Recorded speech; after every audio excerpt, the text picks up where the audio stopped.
Hi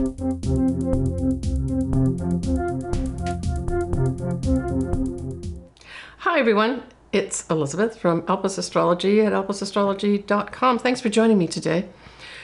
So this particular video I am making sort of, I guess, getting towards the latter part of January 2025, but it is for February 2025 astrology. So as usual, I'm going to do an introduction to generally give you the transits and what I think of them. Then I'm going to go on and do individual sun signs and or ascendants you pick, right? Now the big standout for me, actually there's two of them for February, is that Mars will now go direct towards the end, actually the 23rd of February. So that's all good news, you know, we can say things are going to start moving forward, certainly by, you know, the latter part of this month, February 2025.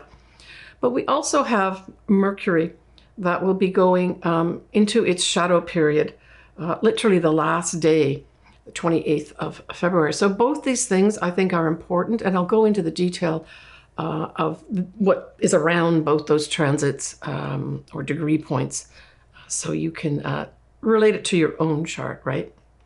So we have on the 3rd of February, we have this nice conjunction of Neptune, which is the ruler of Pisces, conjuncting the transiting north nodes in Pisces. Now, this can just, as a general theme, make things dreamy, have you feeling very inspired, giving inspiration to people. But if we take it out to the general world, we could say a lot of us are going to feel very inspired at this time. In particular, if you were in the arts, and I'm thinking more like dance, music, either playing music, writing music, poetry, but the arts generally speaking, I would say that this 3rd of February could bring some wonderful ideas in for you. But for others, it might just be a time to dream about your future, right? Or how can I inspire myself and be motivated in my future ahead of me, right? Now, the next day, on the 4th of February, we have Jupiter going direct at 11 Gemini. And so this is good news. I mean, Jupiter, generally speaking, doesn't really bring anything bad for you unless you're really working. And if you're working towards bad stuff, this will, you know, expand it for you.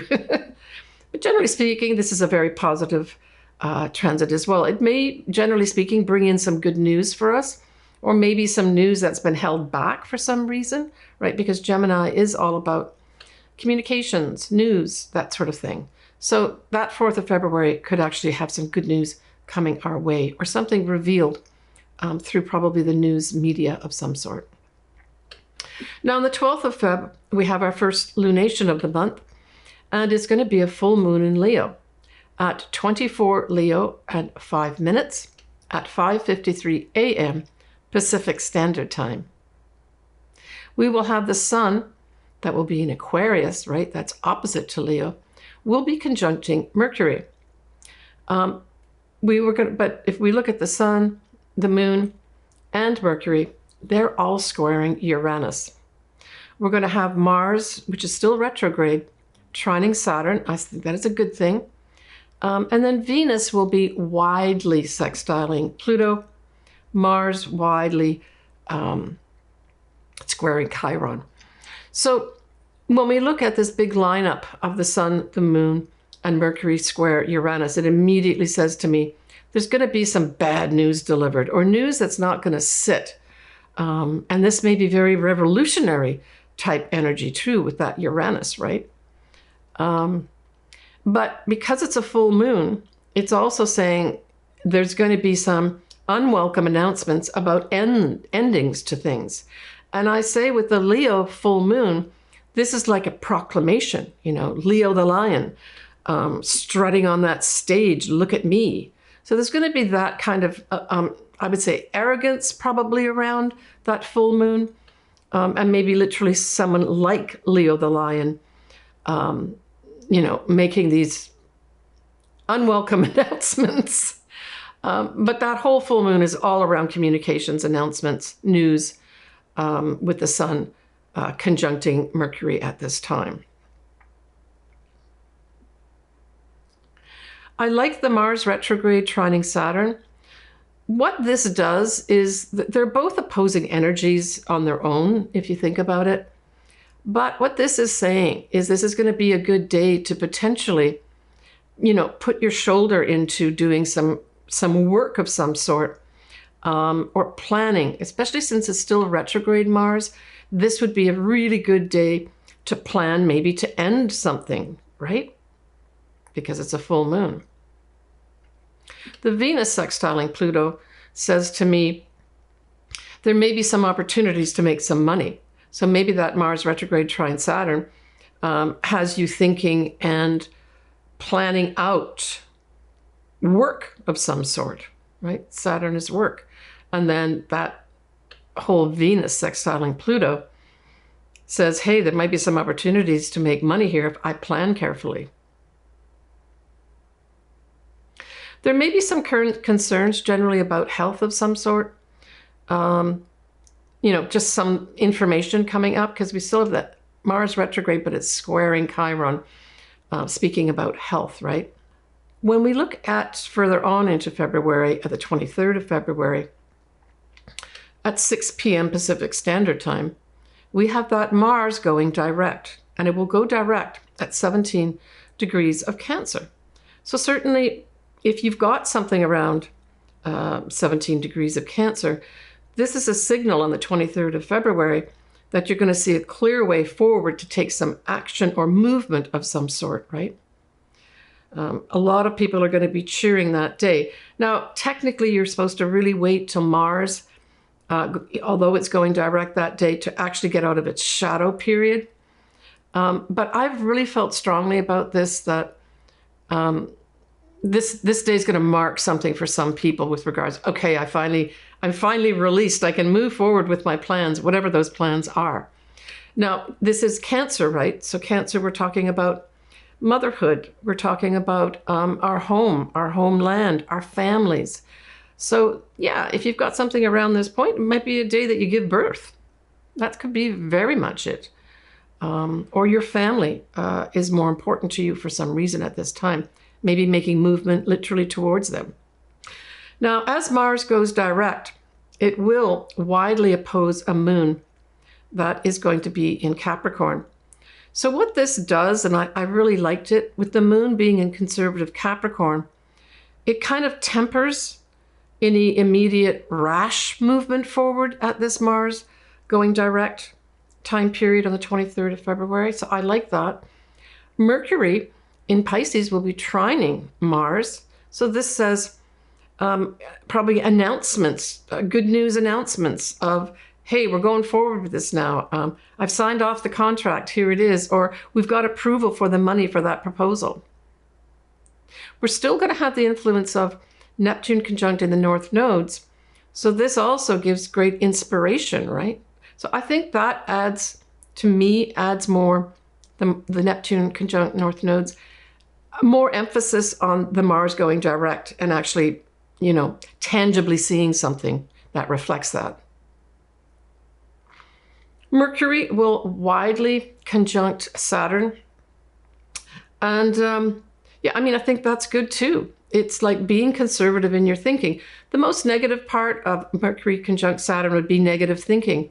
So I would suggest that you take yourself out of that negative thinking, go for a walk or something like that. Distract yourself with some pleasant music, and that should solve that problem, hopefully. The other thing that I like too is that Mars trining Saturn, right? So Mars direct trining Saturn. Well, this gives you the ability to do precision work. So certainly if that also is something that you've been held back from doing in a way that you wanted to do it, any kind of precision work, right the way from literally cutting gemstones to, precision work with regards to putting a piece of equipment together or putting together the elements of a proposal.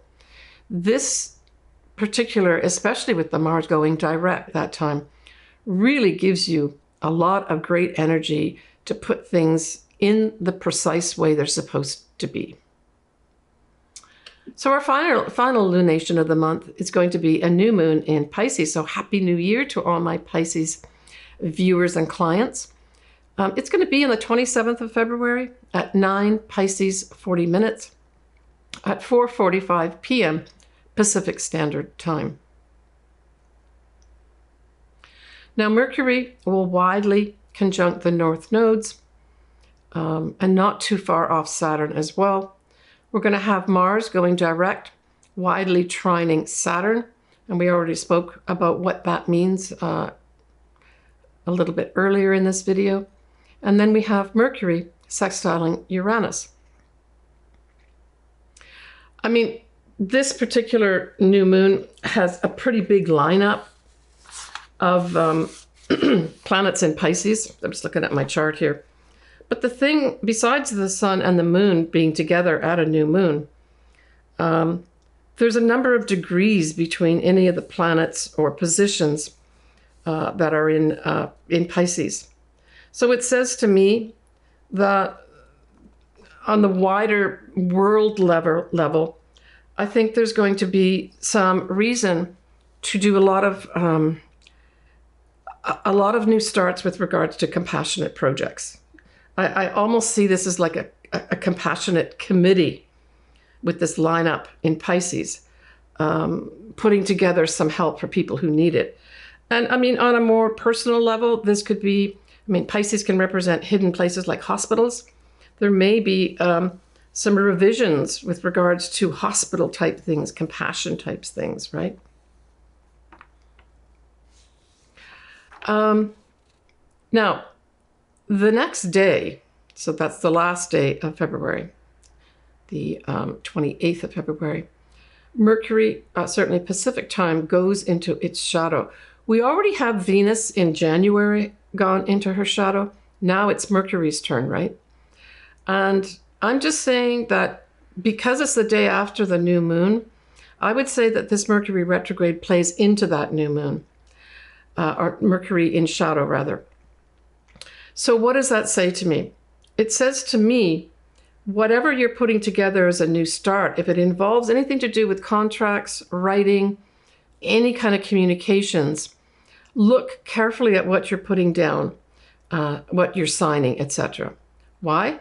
Because we're going to have not only a Mercury retrograde in March, we're having a Venus retrograde in March as well. So this ties in potentially two things as well. Money, right? Now we're talking about Venus. Money, love, and of course values.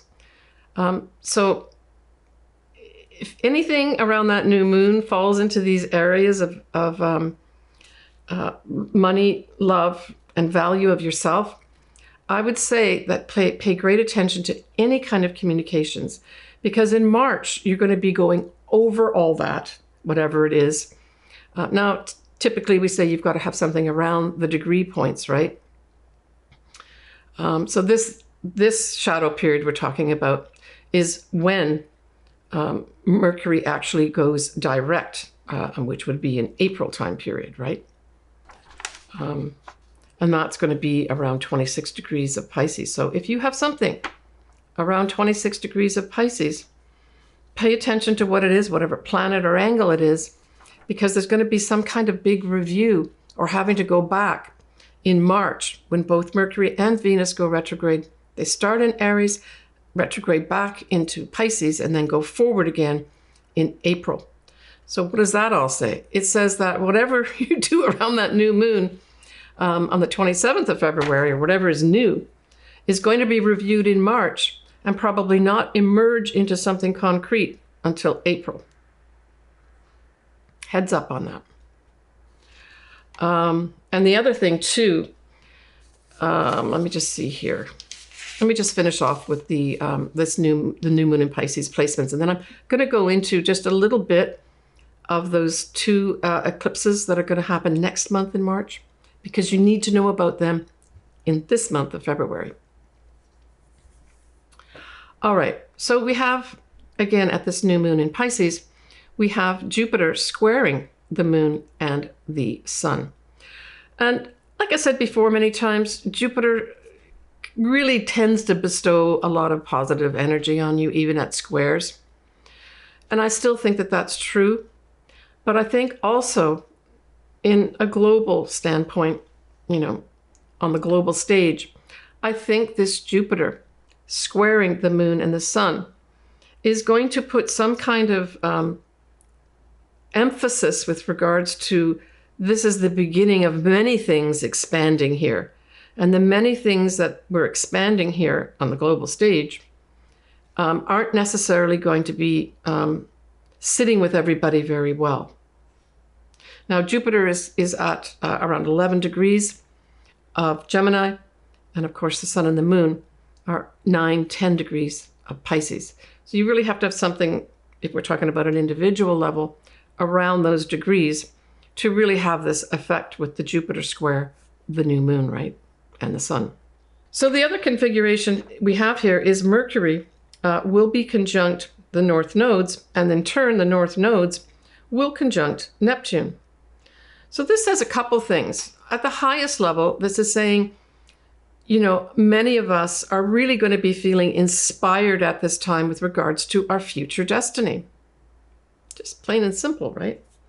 The other part of it is that we get confusing information or messages about our future destiny path, or it seems unclear what our future destiny path is, sort of more on a global level, right? A mundane level. If you do have these degree points, so we're talking 24, 27, and 28 of Pisces, there might be some confusion around, you know, where you're going to be going in the future. But like I said, it can also be a time when you get great inspiration to move toward your destiny path. All right, that's it for the new moon in Pisces as we end the month of February. I just wanted to discuss a little bit about, especially the first, and I'll do this in more detail in my March video, but because March has 2 eclipses and both a Mercury and a Venus going retrograde, I really feel that you need to pay attention to what's happening in February, because you may have something happen in February that, technically speaking, is reflected in the transits and the eclipses that are happening in March. It's an extremely powerful setup for anything happening astrologically in March. And a lot of times, especially with eclipses, you can actually have something happening a month earlier that then just continues to play out in March. So pay attention if you've got anything. The first full moon is going to be on the 13th of March, the full moon total eclipse. And that is going to be at 23 degrees, almost 24 degrees of Virgo. So especially if you've got something around that degree point, or even if it's the opposite sign, Pisces, where the sun will be, that's also 23, 24 degrees, in this case, Pisces, right? You've got Saturn conjunct that sun, and you've got the north nodes conjunct the sun. The moon itself, so the eclipsed moon itself, will be conjunct the south nodes in Virgo. So this says to me, this eclipse is emphasizing you're going to be letting go. And we've got a big involvement of Uranus too. Yeah, I mean, Uranus is going to be playing into, by sextile, Saturn, the sun, and the north nodes all in Pisces. And so I think there's going to be sudden removals, I guess is what I'm saying. Now, you really have to have something around these degree points for anything significant to happen. But if you do, I'd like you to be paying attention to that in February and not wait till this eclipse happens in March. I feel this eclipse, if you've got anything around it, these degree points, there's going to be some quick removals. But because that's a trine we're talking about with Uranus, I would say it's going to favor you in the long term. But sometimes when we have things taken away unexpectedly, we don't take it as a positive. And then that new moon eclipse in Aries is going to be on the 29th of March. And so that's at exactly 9 degrees of Aries. So that's the degree point you need to be looking at. But Mercury will be retrograde, and so will Venus be retrograde at that new moon eclipse in Aries. And so I would say that when we're also going to have Uranus playing into this too, where Saturn will actually be sextiling Uranus. So this also kind of indicates a sudden unexpected removals. And with Saturn, this could also involve karma of some sort as well. Okay, I'm going to talk about all those eclipses and everything, and the Mercury and the Venus retrograde as well in my March video, but I really wanted to give you guys a heads up on that. All right, so also, let's just do a little peek. All right, let's do that little peek of what is happening in March. We've already talked about both Mercury and Venus will be going retrograde. They both start around 9-10 degrees of Aries and then go back into Pisces, 24-26 Pisces, and that's going to happen in April time period. I've already spoken about the eclipses. I'll mention them again in terms of the dates and the degrees. 23 degrees of Virgo is the total eclipse in Virgo. It's going to be on the 13th of March. New moon eclipse is exactly at 9 degrees of Aries on the 29th of March. All right, let's move on to take a look at your sun sign and or your ascendant. I suggest that you listen or watch both. All right. So Pisces, this is an interesting month for you with the new moon. Obviously, the full moon is going to be in your 6th house. And so the full moon in your 6th house emphasizes a couple things. It could be a time when you decide to end a job. You may end a job but take up another job, or tweak what you're doing and maybe take on some more responsibilities at this full moon in Leo. The Leo part of it may put you front and center in front of people, like literally on a stage with regards to the work that you do. And if you do not work, it puts like a little bit of a spotlight on whatever you do day to day. It's also your health, the house of health as well, and actually the house of service as well as small animals. So there could be some concluding things happening here with regards to your health. Maybe this is going to play out where... Now, Leo does rule the heart, so, and circulation and blood, that type of thing. So it could be that there's going to be some Pisces that have an ending to maybe ill health. But at that full moon, you could also have the moon placing an emphasis on, hey, take better care of your health. And it may involve something like your heart or circulation, potentially, right? Like I said, it can mean the ending of maybe some health problem that you've had as well. Now, when we look at that Mars retrograde, which is in Cancer, well, that's a fellow water sign, Pisces, and it trines you, and it involves your 5th house. So there's going to be some people that are going to be able to move forward with a creative project. Maybe this creative project has been kind of stymied in some way or delayed in some way for some months, right? With that Mars retrograde. But here, it's giving you this energy to move forward with a creative project. For others, it may have you becoming pregnant at this time. Yeah, especially with the Mars part of it, trining your 5th house. Still others, maybe you've been working hard for months and you finally say, that's it, I'm going to take some time out to put energy into having fun and enjoyment, because that's very much a 5th house activity as well. Children are also 5th house, so there may be some real movement forward with regards to a child or your children. So that's all positive news, right, with the trine, right? Maybe you've been working hard, or they've been working hard at something, and now the fruits of that hard work is showing off, and there's some movement in that area for your child. Right, we look at that new moon in Pisces. Well, of course, that's your 1st house, Pisces. So I would say that this is an excellent time to look at, what do I want to do new in my life? Typically, we like you to wait for a day or two after that whole new moon in your sign to really make the intentions or put some kind of concrete effort into something. But remember, I did mention that Mercury will be going into shadow the day after your new moon, Pisces. So it will actually affect that new moon as well. So this goes back to what I said in my general introduction. Pay attention to any kind of communications, especially if it has anything to do with that new start that you're making. Well, what does that mean? Check all the details of contracts and maybe even have somebody objectively look at it, understand what's important, say, in the contract, or even communications that you're sending out, maybe even a writing project you're doing, a proposal maybe that you're putting together. It says that any new thing like that that comes in around that new moon may have to get rewritten, or there may be some delay with regards to a contract once we get into March. There'll be, now, a Mercury retrograde with a Venus retrograde could be a good time to negotiate terms of a contract with regards to money. So be careful what you're doing in, especially on the 28th, 29th of, or the 27th, 28th, sorry, of February, because some of that may have to be redone in March. Like, I'm getting this feeling of hammering out the details in that.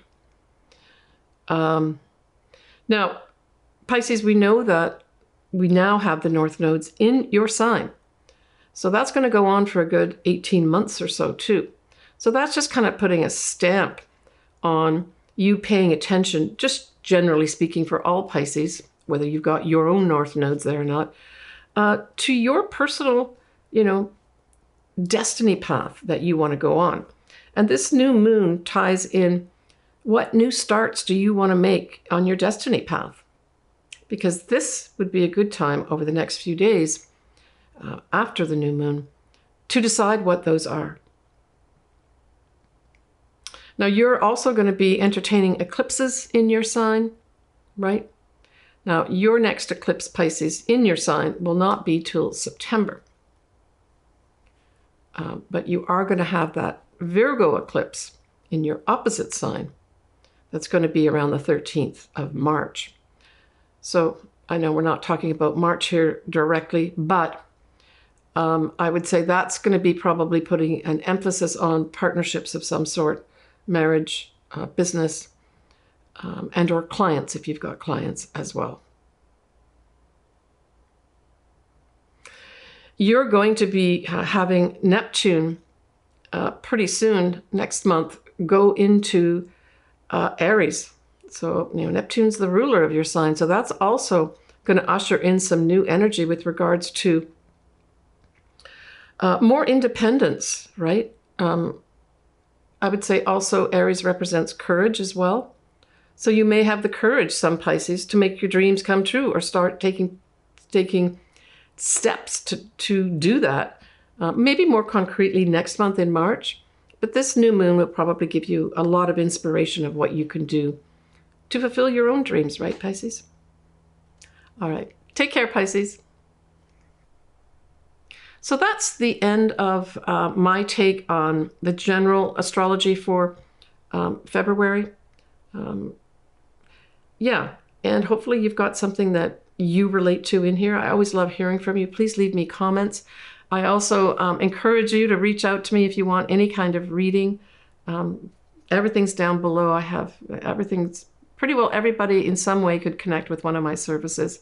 I try to really keep my my costs down for you because I absolutely love doing this work. It energizes me every time I do it. All right, I want to thank you for listening to me. For new subscribers, welcome on board.